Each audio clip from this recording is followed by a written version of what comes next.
به خاطر زلزله اخیر برای خیلی سوال شده که موقع خرید ملک باید به چه نکاتی توجه کنن. خب چند تا نکته اساسی که من میگم شما اینو میتونید بهش توجه کنید. اول اینکه ساختمانی که میخواین خریداری کنید سنش بالای 10 سال نباشه و ساختمان بالای 30 سال اصلا خریداری نکنید. دوم تو بازدید حضوریتون از ساختمون دقت کنید به شکاف‌های بین ستون‌ها که بین ستون‌ها شکاف‌ها و ترک‌های عمیق وجود نداشته باشه.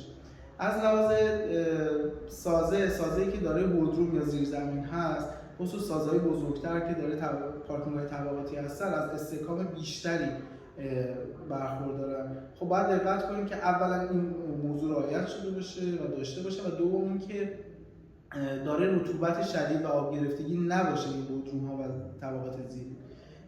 و یه مطلب دیگه هست که انرژی کیملیک بررسیه که به سازه‌ها داده میشه بابت جایگذاری تأسیسات.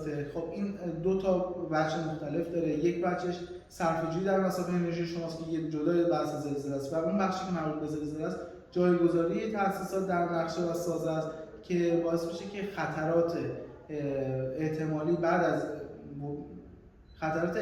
از وقوع زلزله رو نسبت تأسیسات کاهش بده. موضوع بعدی اینه که تغییر کاربری شدیدی نداده باشن به ساختمان، طبقه اضافه نکرده باشن، آسانسور به ساختمان‌های قدیمی اضافه نکرده باشن یا انبار آب یا سود پوسو در طبقات پایین ایجاد نکرده باشن. خب که این خیلی خودش رو مقاومت بنا تاثیر داره. تو سازهای جدید هم که خب سازهای جدید بلند معمولا از لرزه‌گیرا استفاده شده و شکاف بین ستون‌ها که به شکاف زلزله معروفه.